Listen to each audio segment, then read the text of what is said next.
Hi, everyone. Welcome to A Way of God's Remembrance with Michael Hayes. This is presented by Awake to Love. I'm Lee here with Cindy. We are the volunteer Zoom hosts and so grateful that you are here. As an introduction, I will read Michael's words to bring clarity to the focus and the format of these weekly gatherings. This is a weekly gathering for those seeking greater awareness of their true nature. There are many paths and approaches to higher consciousness and to greater awakening to who we truly are.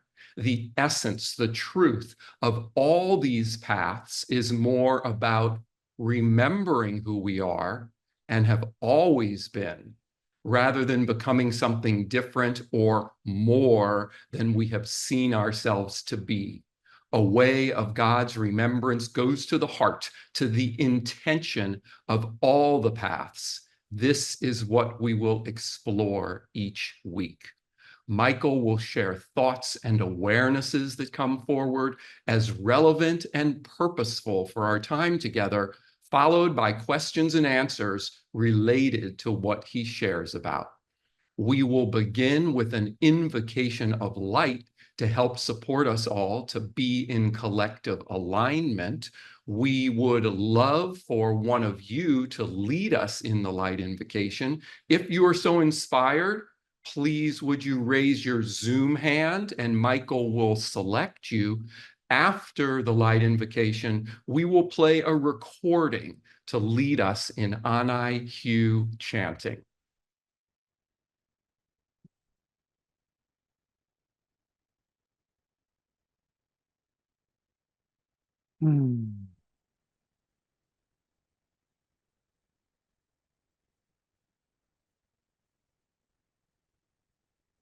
Well, I'm not seeing any hands.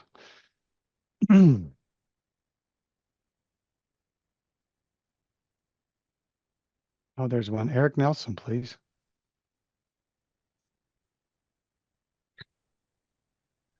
Father, we ask for the clearing. Lord God of all creation, just now we are so very grateful to call ourselves forward into your loving light, grace, and many blessings. We ask that any negativity, karma, misunderstanding, misinterpretation, disease, disharmony, imbalance, misidentification, anything of an untoward nature that's no longer needed, now please be taken into the light, into the highest realms of spirit, and return to the nothingness from which it came. And we ask that something of equal or greater value be put in its place. We ask that each of us in our abodes be now filled, surrounded, and protected with the clear white light of the Holy Spirit and the light of the Christ. And we ask that light go out to all situations, circumstances, people, and places touched by our lives and all that we do. We ask for the presence of Lord Jesus Christ, the mystical traveler, preceptor consciousness, the Melchizedek priesthood, the MSI ministerial body, and all those teachers and masters of light who are working with each of us to be with us now and in times ahead. And we ask to be open to their love, their support, their guidance, and to follow it. We ask that our energy field and the energy field of all that we work with be cleared through the Holy Spirit, and only that which is for our highest good and the highest good of all concerned be brought forward. And we ask for blessings of health and healing for ourselves, our friends and family, our nation, our planet, and on out into the universe wherever it may be needed. And for all of this, we do give our thanks. So be it. Berush Bishan.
Welcome, everyone. It's so nice to see you all.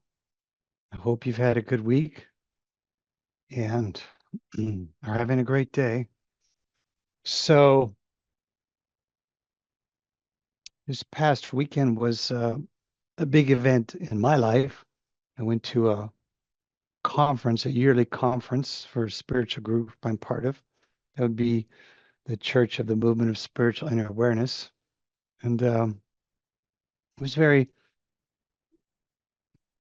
interesting. And the subject matter, the focus of the conference was on celebration or celebrating who we are. And I thought that was interesting and it brought a levity and a joy to things. And so I enjoyed it. And but more than that, through the process of attending the conference and the different events, I came to a time in my own consciousness within myself where I was looking at something that I was listening to somebody talk, and it was reflecting to me something that was going on in my consciousness. And it was something that I didn't want to be going on in my consciousness. It was thoughts that I was having that I didn't really want to be having. And I was realizing, well, these thoughts are reflective of desire in me that I don't want to be there. And it was a powerful thing in me. It brought me back to many years ago when I started doing this spiritual work, this spiritual path. Oh, it was probably about 45 years ago. And I remember one night, I guess, in my apartment, sitting there and realizing that deeply inside myself that there was something I wanted. And I said, well, what is it I want more than anything else for me? If I could have anything I want, what would it be? And strangely, what it came to me was that what I wanted was to not want. I wanted to be free of wanting. I wanted to be free of this process that seemed to keep repeating itself over and over again within my consciousness, where I'd get something and be kind of happy, but then I'd want something else. There'd be things that were going the way I liked, and I'd be happy about that, but I'd be unhappy about something else. And so I found that my focus and my mind and my thoughts and my emotions were constantly focusing into the lack of life, the lack of living, the incompleteness in my life, that somehow what was present wasn't enough. And inherently, I sensed that this was a real problem for me, that the solution to the life I really wanted to live was going to be one where I was freed of this incessant clamoring in my consciousness um, towards what I wanted. And so it was interesting to be in this large seminar, and there was, I don't know, 200 or 300 people attending. And to watch this go on inside of me again and realize this is still going on after all these years. And I look really deeply inside and go, well, what would be the solution to this want? Because I recognize this thing that was appearing again had been something that had plagued my consciousness for all these years. And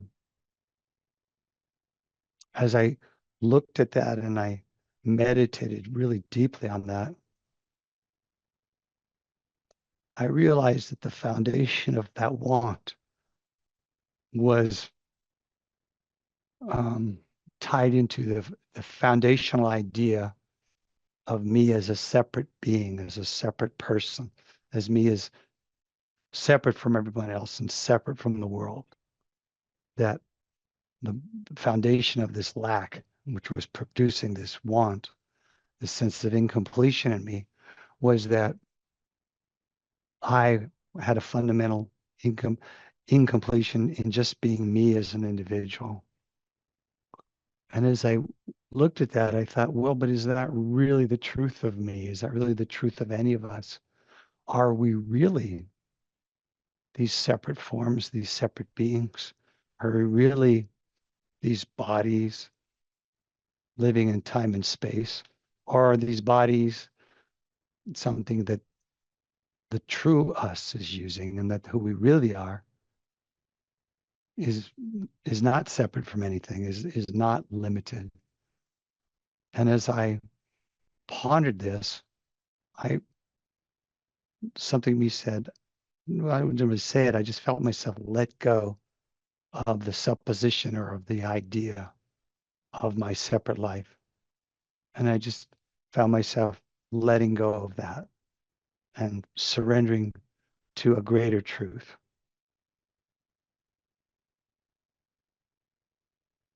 And in that greater truth, it was a remembrance of the me that exists beyond this body, that exists beyond separation, that exists beyond the whole individuation that is so powerful for human beings. And at that moment, I was witnessing reality and was witnessing the world I was participating in, but realizing I wasn't apart from any of it, and realizing that there was no separation present, and realizing in that moment of oneness, in that moment of divine togetherness with everyone and everything, that that desire was gone, and that desire didn't exist for that part of me that was the truth of me. It didn't exist for that part of me that is beyond the illusions of time and space and physicality that we are born into and that we struggle with all our lives. And in that moment of that thing, I felt the peace and the gratitude for that moment, what was present. And there was a deep silence to the clamoring in my mind.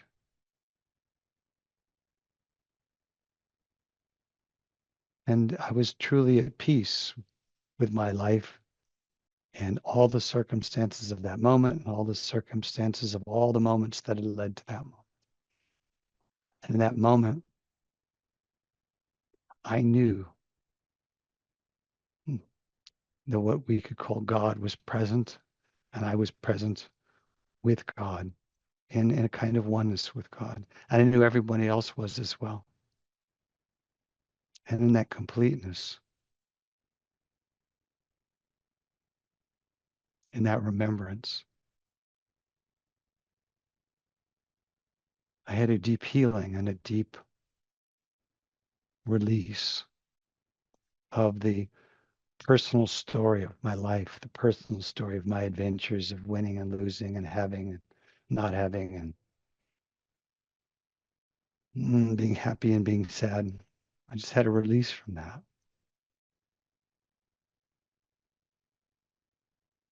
And in that release from that, I saw the entirety of my life, and I saw that in my life that I had been constantly disassociating from this great truth of oneness, this great truth of the reality of God that is something we all share, this reality of our all being part of a higher purpose, and that we serve a higher purpose by, in a sense, playing the game of individuality and playing the game of being particularized as individuals. And yet the truth of us is that we always live in a greater reality with God, and a reality that is entirely at peace and is entirely in joy. And though we serve a purpose in entering into the illusion of separation,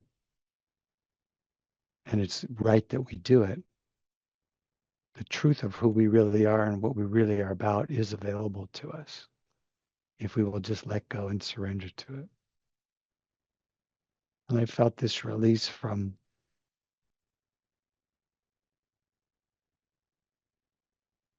Yeah, I'll call it this patterning.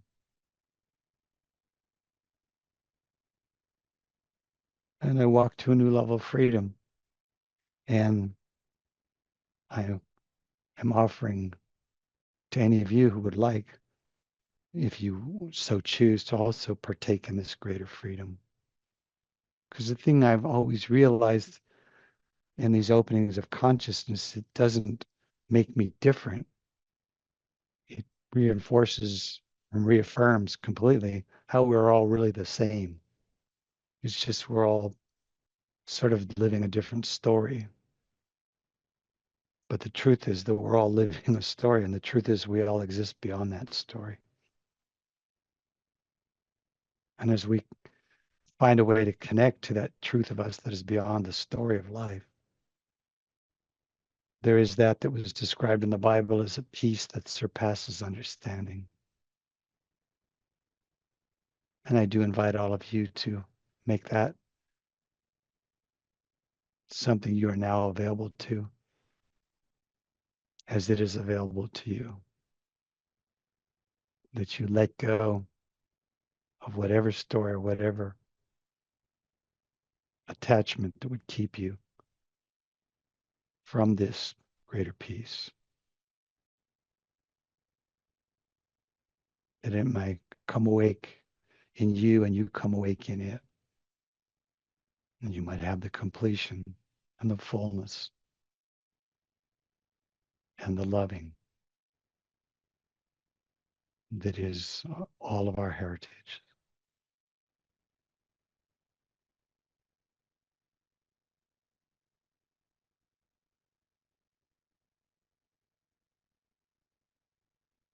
May God bless us all with this now and forevermore, and so be it.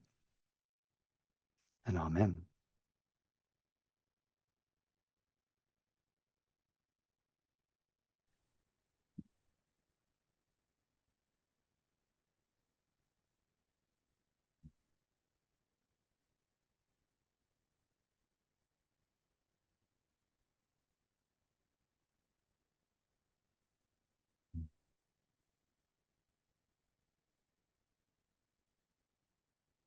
So now you can stay in that greater peace, that greater oneness. Well, I'm going to turn it over to Lee, and he's going to share a little bit about us, about the sharing process we'll do, so that we can take this peace that surpasses understanding and surpass even more than understanding, surpass anything and everything that keeps us from the loving that we long for and that we are here for. So, Lee.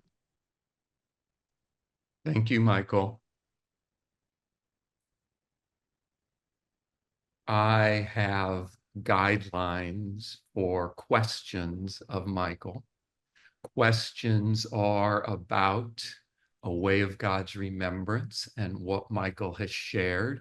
To ask a question, please raise your Zoom hand. You can find that by hovering near the bottom of your Zoom screen. Click on the React button. A pop-up appears, and then choose Raise Hand.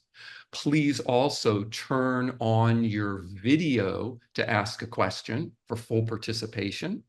If you are on a low bandwidth connection and are unable to do that, so be it. Most important, since so many of us have had the blessing of working with Michael over so many years for clearing so many things, this is not that. Please do not ask questions of a personal nature, and please do not ask Michael for assistance in clearing. Questions are for your benefit, the benefit of those of us gathered, and those who will participate via the archives. We ask that you look to the integrity of your intentions before asking a question of Michael. And thank you for your cooperation. Finally, here is the legal consent. By raising your hand and asking questions of Michael, you are giving full consent to Awake to Love to make the audio and video of this gathering, including your sharing, available as online archives for anyone to access. Please do not raise your hand and do not share unless you are in full agreement. Thank you. Michael, the hands are ready for you. Oh, my goodness. My goodness, we have a few. Let me see here. So many hands. Well. Let's do Wendy Ingram.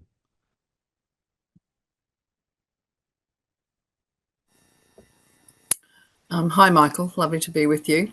Yeah, hi, Wendy. And I say yes to your invitation to what you invited us to share. Yes, please. And after listening to you this morning, yes, I'll have more of what you're having. My question relates to that connection, that remembering to God. So I experienced that. I was at conference online, and yeah, at times would just really tune into that connection to God. I would often get teary. I'm there. I'm with God. But I guess the question is like that, continuing that all the time. After you were talking last week about time and space, I started to play a bit with, when I was doing SEs, of like just imagining, like letting go of that me physical, and like I'm part of the bed, I'm part of the furniture. And I guess, JR used to do the like soul realm mock-up. I mean, I can't say, even though I've done that I still have that remembrance of all those sounds and all those colors when I'm doing my SEs, but I'm confident that I'm connecting. I heard him saying, if you're connecting to that love of God, you're on the sound current. Anyway, so I guess my question is about, is there a place for am I trying to do too much? I heard you say today, let go. So is it more about letting go? Anyway, that's my question. Yeah, there's an old saying that says, work like it's all up to you, pray like it's all up to God. So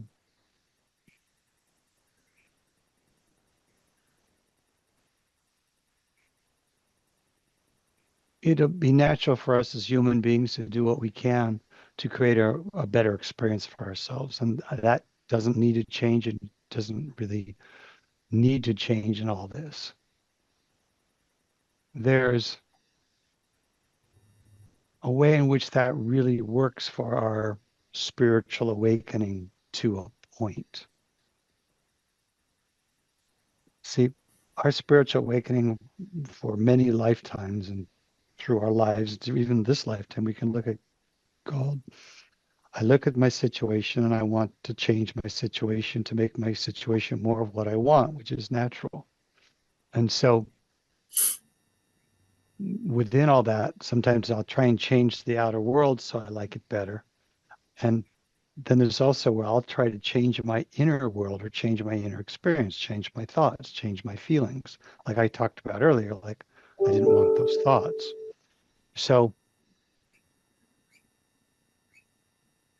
spiritually for us, in terms of trying to change ourselves to have more of what we want, is a normal process for us. And that will take us so far. And it'll help us. We will create a better life for ourselves. However, at some point, you go as far as you can with that. And no matter what you do, you'll hit like a wall. No matter what I do, I can't seem to do it, because you hit a point where no matter how nice you make the world you have, I mean, externally or even internally, maybe you meditate and spend a whole lifetime in meditation, prayer, and Maybe you get into one of those states they talk about, the yogis talk about, they call samadhi, or the Buddhists talk about in nirvana, or Christians talk about the rapture. And maybe you get to one of those places and it's very satisfying. But there comes a time, even in those places, where it's not enough. And then a different kind of pain or suffering comes to us because it's like we don't know what else to do. Mm. We hit this point of exasperation and almost defeat because we've done and tried, and it's like, and we'll hit that point of defeat, and it will come to this truth that what we want, we can't create. And we'll hit that point that we, as the individual that's been improving and changing, can't do it.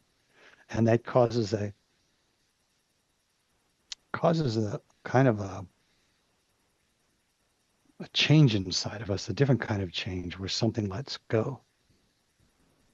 And when we really let go like that, we fall into something Jesus talked about when he said, "Of myself I can do nothing.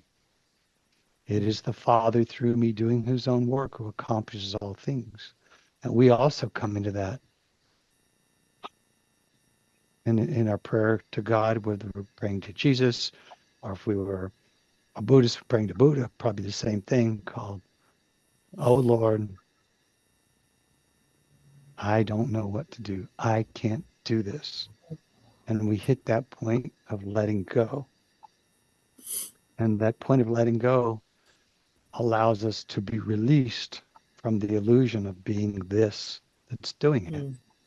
Mm. And in that release from that being the one that's doing it, we come into this state of a realization of reality beyond the form, beyond the story of us in time and space, beyond the thoughts, beyond the feelings, beyond the right and wrong and good and bad and all the adventures of life. And in that space and that reality we come to, there is a peace. There is a joy. There's a contentment that is, again, surpasses understanding. We've no way to describe the depth of it. And everything's okay, and we're okay. And no matter what's going on in our outer world that we might hate, or even inside, we're okay because we're not trapped by that. We're not Mm. defined by that any longer. That may still be going on, but somewhere there's this great peace we're in. And that peace is greater than all the other things because it has a truth to it. We realize this is truth, and all those other things are transitory experiences that seem to be true to us because we're experiencing it through our senses or through our thoughts or feelings. But this other greater truth is a truth eternal. It is the great spiritual truth. It's the great spiritual truth that Jesus was talking about, the true kingdom of heaven. And it is, when the Buddha sat under a Bodhi tree for 49 days and came into that Buddha consciousness, it's very much that same thing. It just this peace that nothing could take. Mm.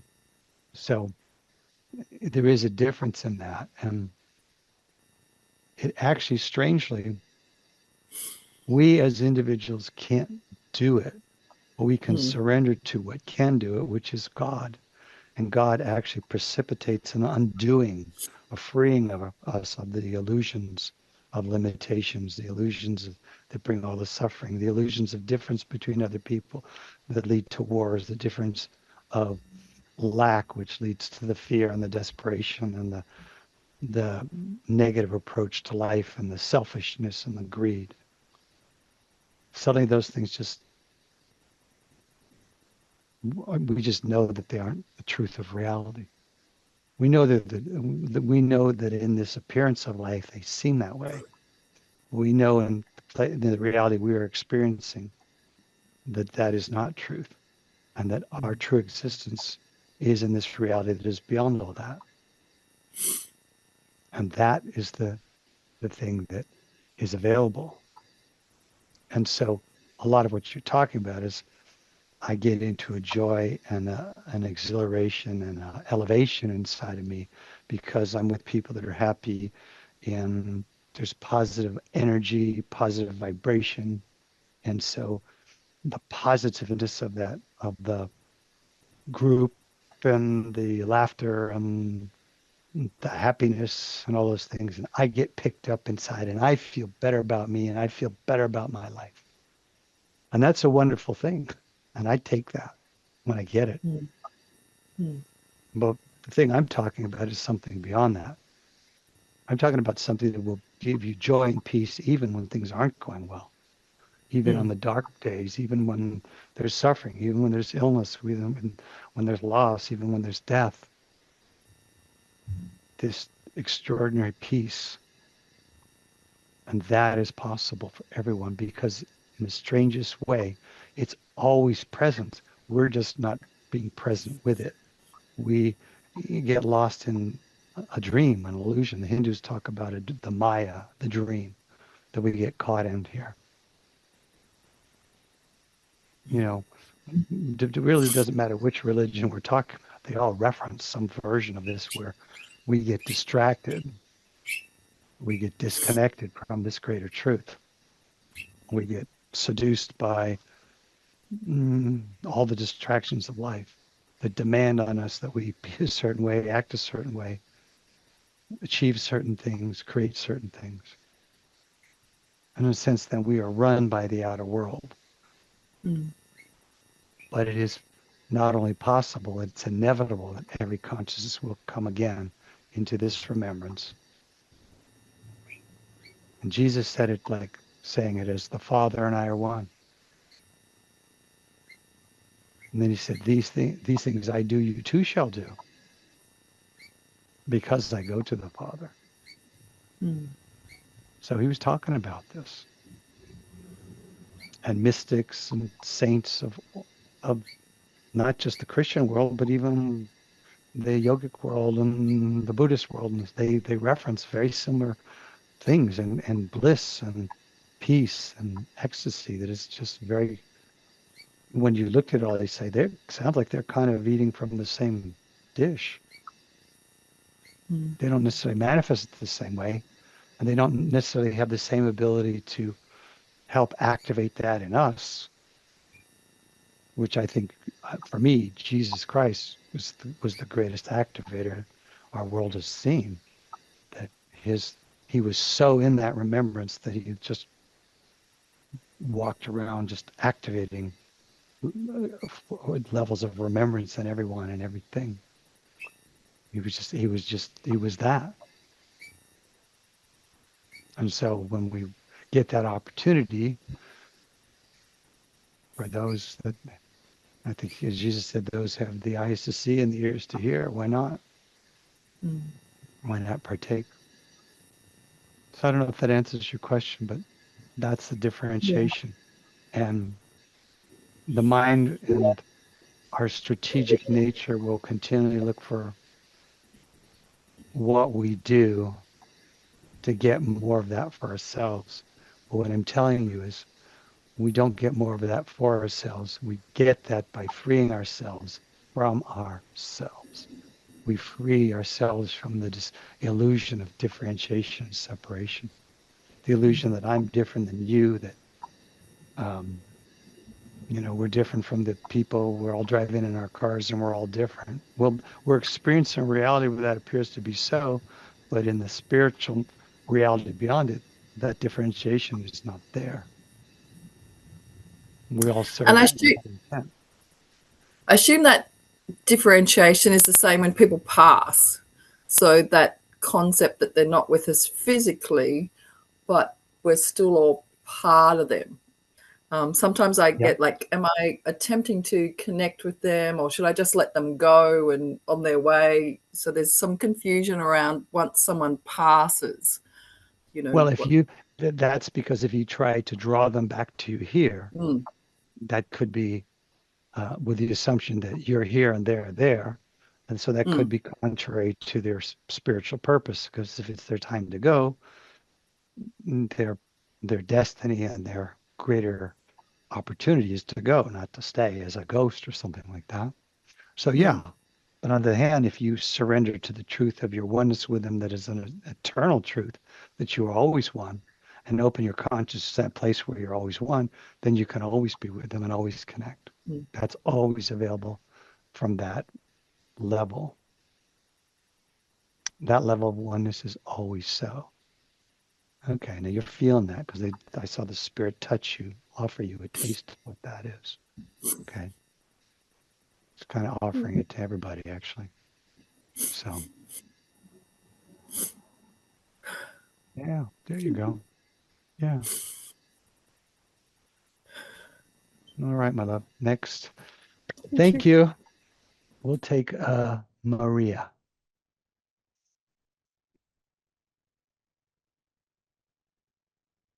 Hello. Hi, Michael. Hello, Maria. I'm glad I wrote this down because I'm in a very peaceful place. Um, oh my God. Okay. So the question is, how does remembrance work for all the other aspects and dimensions of me that are simultaneously existing within creation? Remembrance works because you come conscious of the you that is beyond creation. Think of creation as the dimensionality of time and space, where so there's the idea of separation and differentiation. Not only the differentiation between us and our bodies from other bodies, but places from other places, from dimensions from other dimensions, realms from other realms, um, planets from other planets, stars from other stars, galaxies from other galaxies. We're that whole reality that we're dealing in, that we could define as magnetic, meaning that all of that takes place in a reality where magnetism, where there's polarity, where um, the light force that comes in and makes it all happen in that thing has a magnetic quality to it.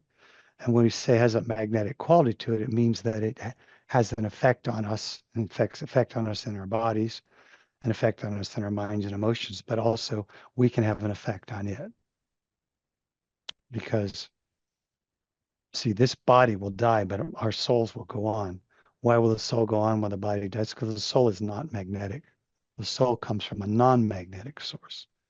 So its nature is not of the magnetism of the creation. And so the one you really are, that is participating not simply in unearthed form there, but is participating in a sense, experiencing and growing and learning and exploring through different dimensions, different octaves, different worlds, if you want to call it, different conditions. That there is one that you are that is doing all that.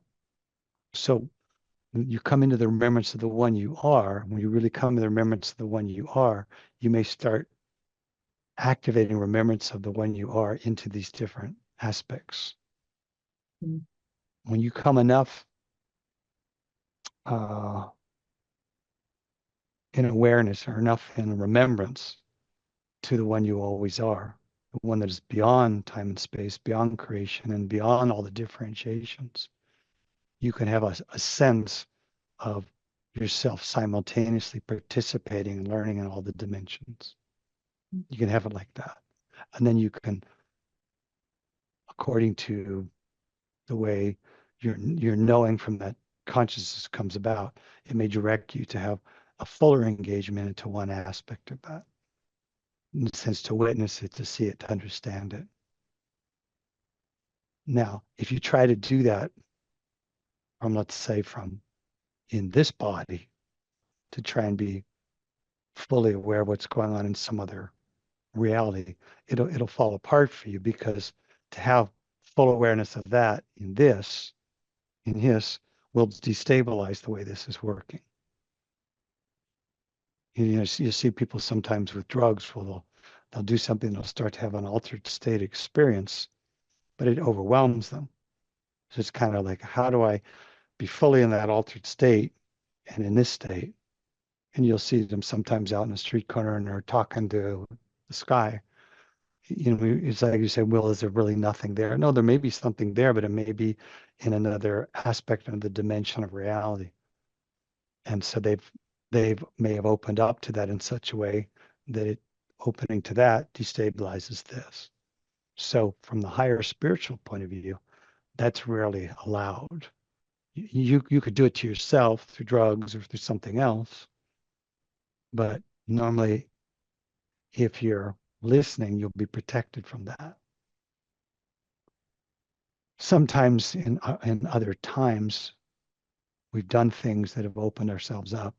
And sometimes in this time, we still are dealing with some of the consequence of that, where we are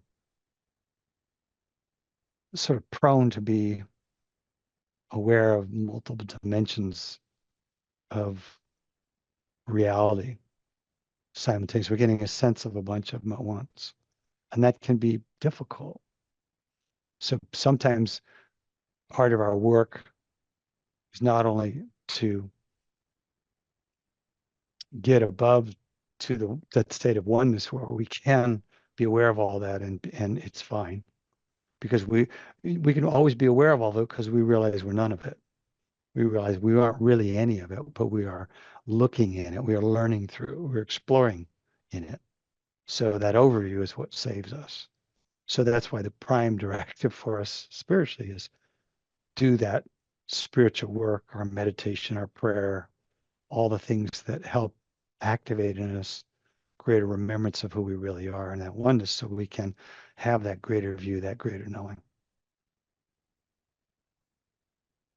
Along the way, if we are prone to get, let's say, very distracted by these other things, a lot of our work, certainly in the beginning, is to learn to pull back from those distractions and to keep reducing it to the adage which says, let thine eye be single. In the Christian traditions, they talk about it. They say, the way is straight and the gate is narrow. That you're trying to, why? Because you're trying to not get lost on all these other things from through in your mind or your emotions or your body or any of these things that are ill-equipped. It doesn't mean you can't think about those things, but if you get too lost in those things, it'll have a destabilizing effect on the life here. So we learn to come centered in that centeredness. We get in that centered place and it kind of pulls us up to this overview. And the overview, then we can be okay with all that. And we're okay with all that because we know we were really none of it. But we may have a kind of observation or participation with a lot of it, but still not be of it. Okay. Yeah, thank you. I sometimes just wonder if all these other parts of me are also doing the same process at the same Well, time. you can find that out when you get up there. But Yeah. we can have all those wonderings. But the one thing you can know for sure is where you are now is in that process, and so you work it. Okay. Thank you. You're welcome. Okay, let's see. A lot of hands tonight. All right. Yeah, let's see here. Who's that? Oh my gosh, lots of hands. I just want to call on everybody. What am I going to do? Barbara Fiametta.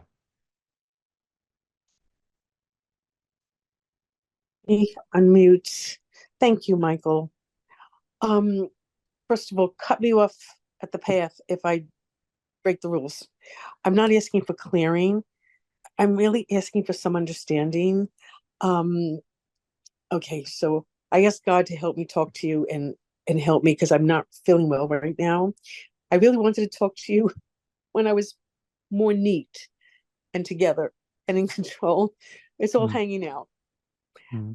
So what's the bottom line, Michael? I've been pretty much homeless for the last 10 years, but paying rent, but couldn't stay. I'm dealing with mold and chemicals for 10 years. Yeah.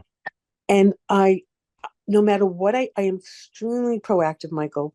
So much so I walk through the streets, and the word that just comes to me is I've seen so much corruption as an elderly, as a, all the minimizations that I'm in, the category I'm in. And as it progressed, I became more and more compelled to be used in some way to reveal this, So when I finally stopped paying because I had to live outside, travel. Okay, I don't want to You gotta, spend the whole time on your sure, story. so basically, it seems to me that I've had a remembrance, unless I'm fooling myself, because I Well, needed God. there's different kinds of remembrance. You can be compelled. See, karma is what attracts. And so we're going to be moved and driven in this world by the Hindu word karma, or action with a translation. And so we're going to be moved and motivated by that which attracts us. So you're attracted to fight in relationship to right and wrong, and you fight in relationship to right and wrong because you have a lot of karma with that. And so you're karmically drawn into it. Now you want to declare, well, God's given me this purpose. And I'd say, no, well, why don't you understand it as your karma has drawn you to this? The one you truly are, the spiritual one, isn't involved in any of it. It's just watching you do your dance. And one day you'll come awake to that and realize none of that was really essential to you. Jesus is quoted as saying in the Bible, the poor will always be amongst you. So for you, it's very much how you relate to the issue is the issue. And as soon as you move into againstness, you're caught. Okay. And as soon as this is wrong, I've got to do something about it, you're in againstness.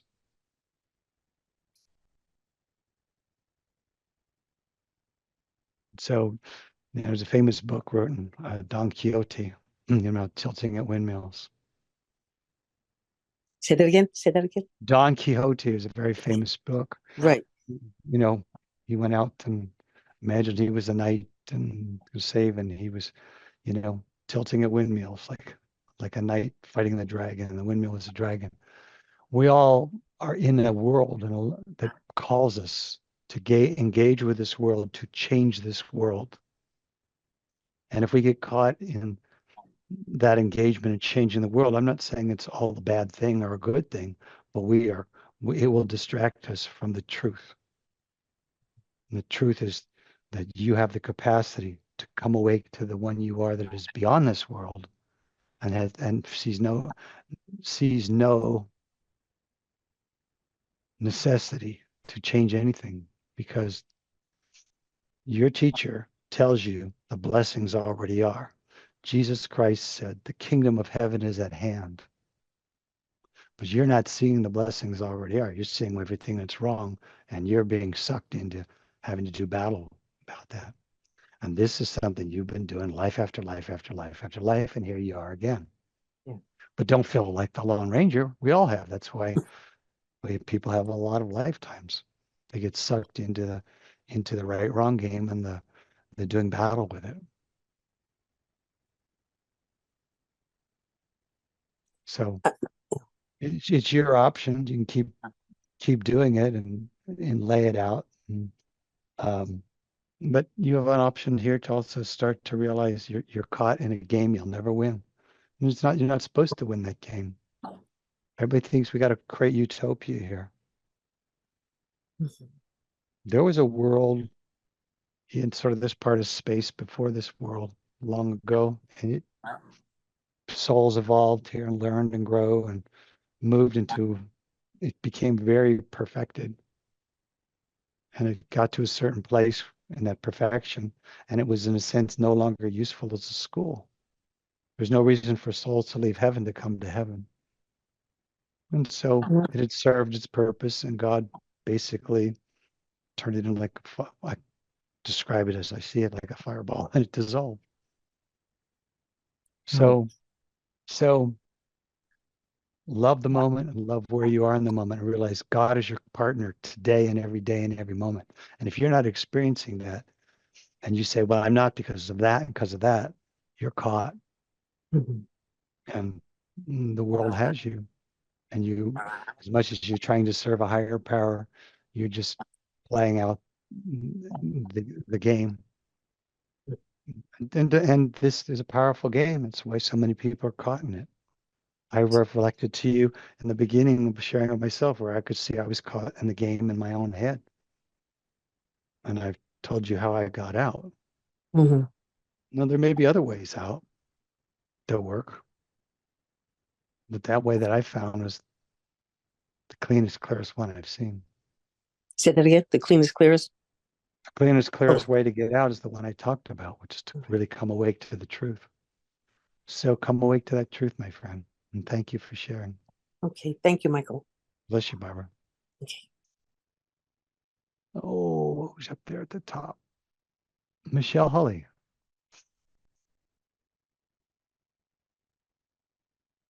Hi, Michael. Can you hear me? I sure can. Thank you. I recently had an experience which is related to my question.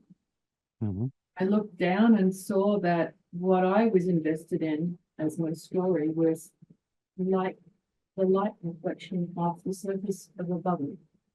Okay. And in that moment, I felt quite free because I wasn't taking my bubble experience so personally. So what my question is, am I using the right terminology if I say in the remembrance is when I find my Dharma in my karma? That's clever. I never thought of that way, but yeah, I like it. Rings true for me. When So you that, get out and when you saw that, so you mm, start to see what's really going on. yeah, And automatically you get out of the illusion of the self and are looking from the truth of the self. And you feel that peace. And you also, that thing that was, let's say, a situation or an issue, suddenly you find, you're less affected by it. You're more neutral. You're more at peace with it because you realize it really isn't what's essential. that is how I'm participating in the remembrance at the moment. I And love it. as To me, that sounds like it really was a tangible, real thing for you. yes, it is. And overnight, I listened to one of your other episodes yesterday. Had a gorgeous experience. The last line of my poem is, the rivers of my veins repopulated with the fresh flashing joy of lively calm. That's beautiful. Mm. Well, I would just, what is that line from the movie? I'll have what she's having. You're having that awakening of consciousness, and that's really what it's all about. So in relation to what I heard you say yesterday about time and space, yes, I have claimed myself to be a channel for the highest good. I hope this sharing, my intention is also for the highest good for all of us. And thank you so much for loving and your offering this opportunity. I'm very, very grateful. Thank you. Bless you. Take care. God bless us all. Bless us all. Okay, well, we're getting to the end. Who's that? Trying to look who we've got here. Got a lot of hands. Ooh, there's one I haven't seen. Kate Alves. Hi, thank you. Hmm. So, what showed up for me was wanting to understand, maybe understand's not even the right word, how to differentiate between what is the magnetic light and what is the non-magnetic light. Okay, that's actually very, very tricky when you get there's aspects of the magnetic light are very easy to discern the magnetism of them. We can see it by how it affects people and how they behave.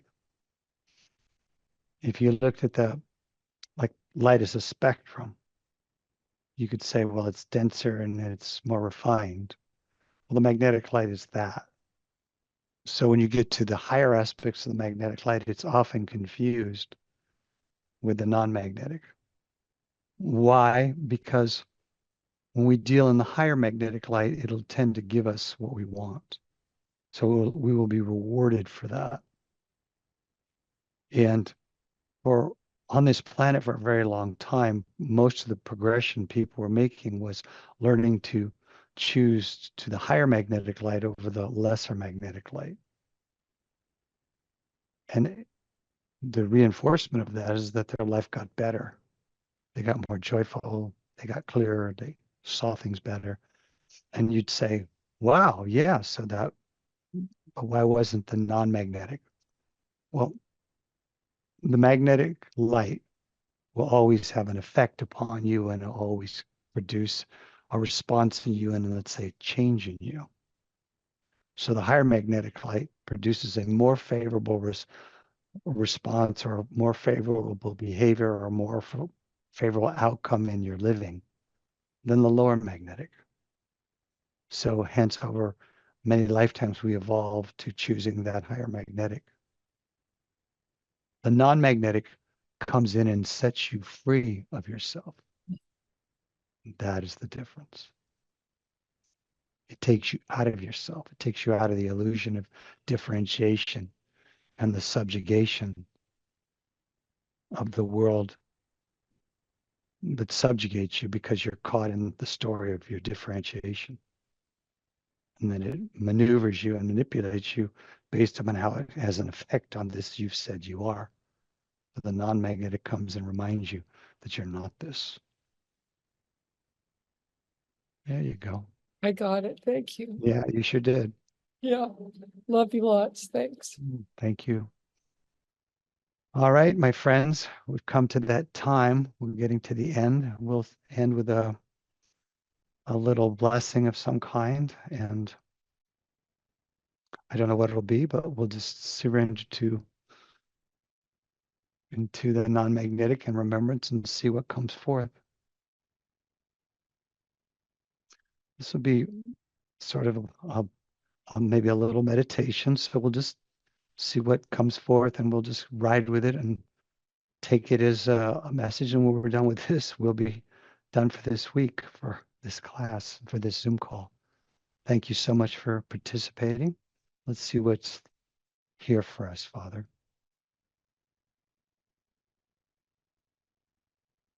Much of our existence within the world of time and space pulls us into a disassociation.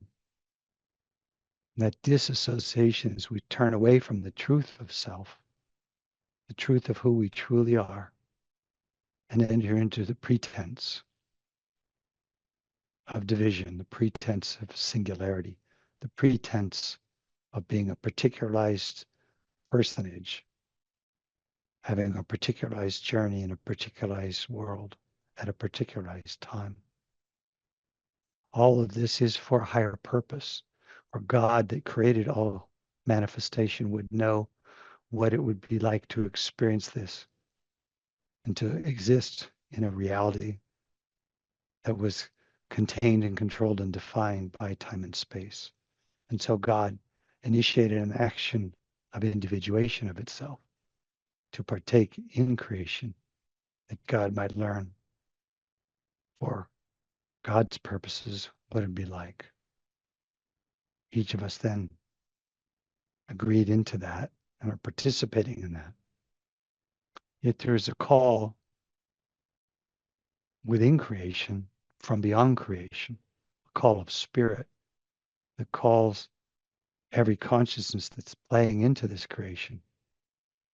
And it calls continuously. But for many consciousnesses playing in this creation, the allure of creation and the allure of the distraction and allure of the newness, the possibility of new sensations and new experiences, and the possibility of having more, possessing more, claiming more, dominates the consciousness in such a way that the call of remembrance goes unheard. And for many consciousnesses, this goes unheard for eons of time, through countless existences. But eventually, for every consciousness, the novelty of all the distractions of time and space wears off.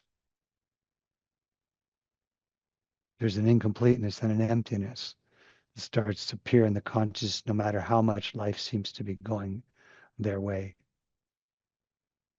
Even when they're a winner at life, they feel like a loser inside. Eventually, that ache, that hunger inside, brings that consciousness to a standstill in its own expression, its own behavior, in its own positionality with life.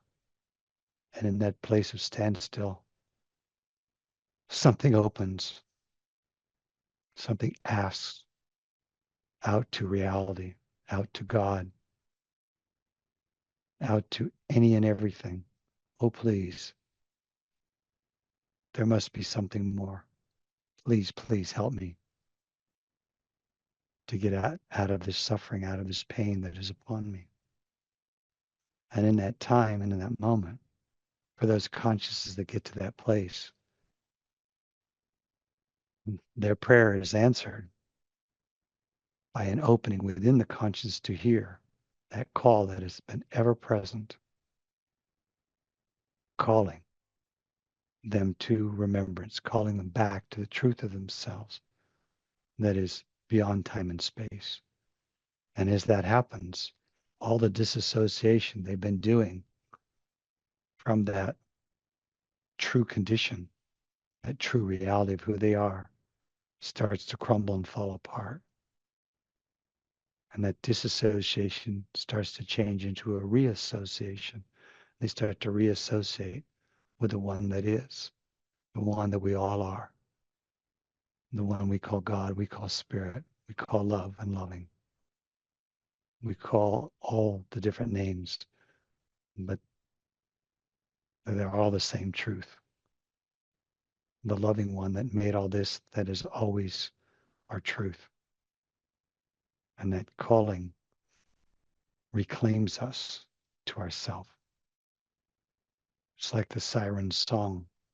Something that hears that, and once it is hearing that, it won't let go. Now, the first time we hear it, we might be distracted back into the world because the world is compelling.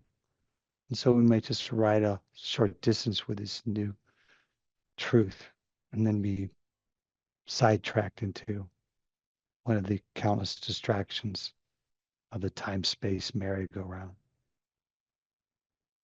But then we come back in and we hear that call again, and eventually that call is complete and strong enough in us that it can't be silenced. And we,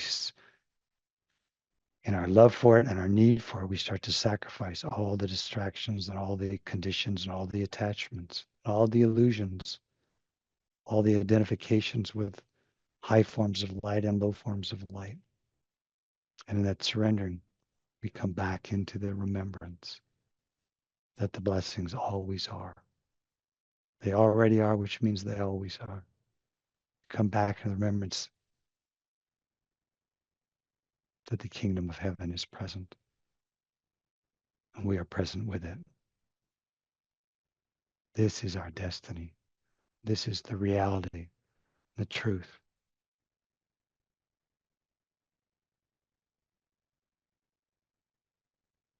We exist in a unique time, a special time, that the power of that call that would call us home is being amplified. Hence, it's becoming more receptive or receivable to more souls. It's like a grace is being poured forth in this time. It's allowing more souls to partake of this call, to receive it, to surrender to it, and to live a life that reflects its truth. Each of you hears this call.